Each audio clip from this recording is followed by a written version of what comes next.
Витаю вас! В очередной раз, листая комменты под своими видосами, я заметил, что люди говорят о добавлении в игру тех вещей, которые уже никогда не будут добавлены в эту игру. Так что в этом видео мы разберем все это максимально детально.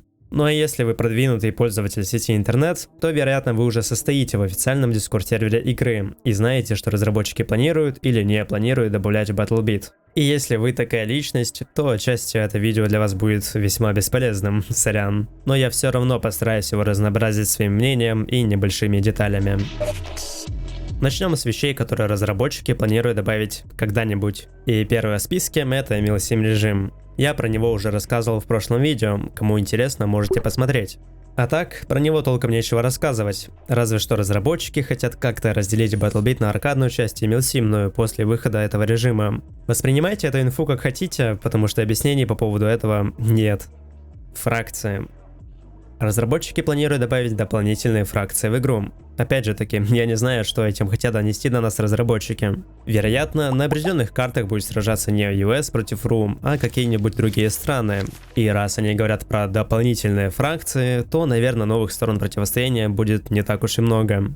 С другой же стороны, в обнову завезли камуфляжи фракции Китая и Японии. И это не отдельные нации, а просто камуфляжи под существующие стороны US и РУ. Сам Веласкес еще говорил, что не видит смысла в добавлении отдельных сторон противостояния в игру, так что это будет вам пища на размышления. Лично я бы хотел видеть разные нации, ибо это хоть как-нибудь разнообразило визуал и погружение в игру. Транспорт, гаджеты на стрельбище. Наверняка вы об этом думали, и нередко, почему некоторые гаджеты не работают на стрельбище, а транспорта вообще нет. Все дело в том, что разработчики сделали гаджеты и транспорт на стороне сервера, а не клиента. А само по себе стрельбище работает именно от клиента, он никак с сервером не взаимодействует. Отсюда и выходит проблема, что для добавления гаджетов или транспорта в полигон нужно переписывать код этих самых фишек. В общем, через годика-два возможно все это добавят. Хотя вот в обновленном полигоне, который нам Веласкес показывал, уже есть подготовленные места для транспорта. Но я сомневаюсь, что именно в 3.0 мы увидим транспортное стрельбище. Хотя, кто его знает.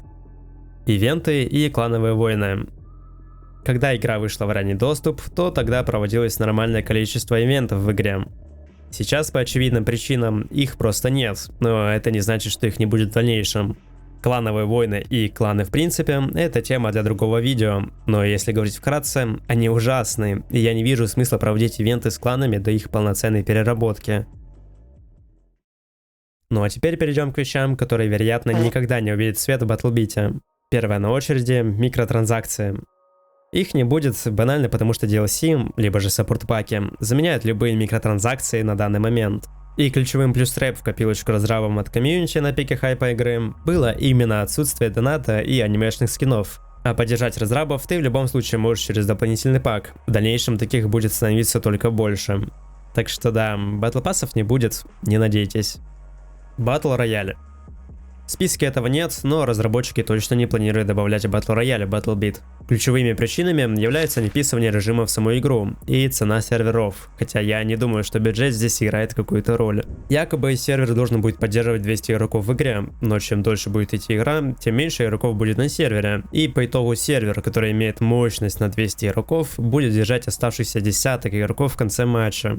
В общем, будет переизбыток средствами. Как бы там ни было, я бы все равно не хотел видеть Battle Royale в бутылке. Режим реально не вписывается в игру. Самолеты и парашюты. Самолеты не планируют из-за маленького размера карт 2 на 2 километра. Учитывая еще то, что в обновлении переделанные карты станут еще меньше, то там и подавно о самолетах нельзя думать. Хотя с другой стороны, Веласкес также переделал и скайбоксы на картах. Они теперь больше, красивее, бесшовные, и чисто в теории самолеты можно было бы добавить из-за этого, но нет. Проблема парашютов заключается в том, что их заменяет веревка на вертолете. Если добавить парашют, то веревка будет бесполезной.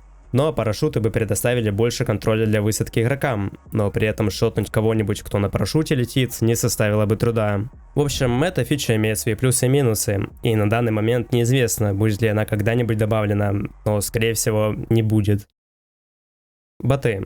Я хочу пиццу. Их не добавят, потому что не добавят, ибо объяснения этому я не нашел. Был бы я разрабом, я бы тоже их не стал добавлять, ибо это лютейший геморрой настраивать ИИ так, чтобы он симулировал поведение игрока в такой игре, как BattleBeat, где у тебя есть тысячи вариантов применения гаджетов, транспорта, оружия и прочих механик игры. Но я бы все-таки добавил статических ботов, как это делал Оки в девкастах. Дробовики. Наверное, самая ожидаемая фича в игре, которая видит свой свет ровно никогда. Причины очевидны, сложно забалансить. Карты в игре достаточно большие, и в основном бои происходят на средних дальних дистанциях, где дробовики бы просто не имели смысла. О, чиназис. А вблизи, их как бы тоже тяжело забалансить, вспоминая тяжелый опыт с ними в 6-й батле. Так что не видать нам дробовиков. Максимум какой-нибудь двуствольный пистолет, да и то вряд ли. Free-to-play. Большинство людей, увидев антихайп этой игры, задаются вопросом, почему бы не сделать ее бесплатной, с Battle Pass'ом, батл-роялями и прочей ерундой. Хотя это бы и исправило онлайн BattleBeat, но при этом из-за такого решения появилась бы еще куча дополнительных проблем. Самое очевидное — это читеры, которых будет в сотни раз больше, чем сейчас. А ведь за все мои 2 года игры в BattleBeat я все еще не встретил ни одного читера.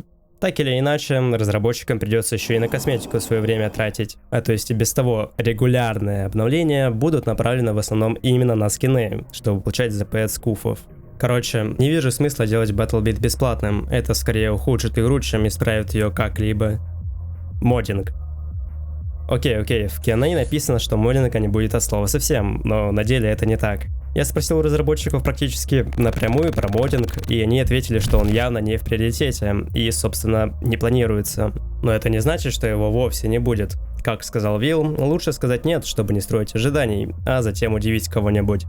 Да-да, мы уже знаем, как кто-то хотел удивить всех новыми фичами обновления. Короче, моддинг отклонен не полностью, и разработчики еще подумают над добавлением этой функции. Как-нибудь я запишу ролик о том, где расскажу, как эта фича может перевернуть весь BattleBeat. Единственное, о чем я не уверен в плане добавления в игру, это какая-нибудь артиллерия и авиабомбы. Очевидно, что такого контента в привычном геймплее BattleBeat не будет, но там же милсим режим планируется, да? И вот интересно, добавят ли такое именно туда. Вроде как, никто из разработчиков об этом не говорил, так что нам остается только гадать. В общем, на сегодня все. Видос вышел коротким, но при этом я осветил тему, которую в любом случае нужно было осветить. Надеюсь, вам зашло, и если это так, то не забудьте подписаться и написать комментарий, я все читаю. Ну и еще и на ТГ подпишись. До встречи.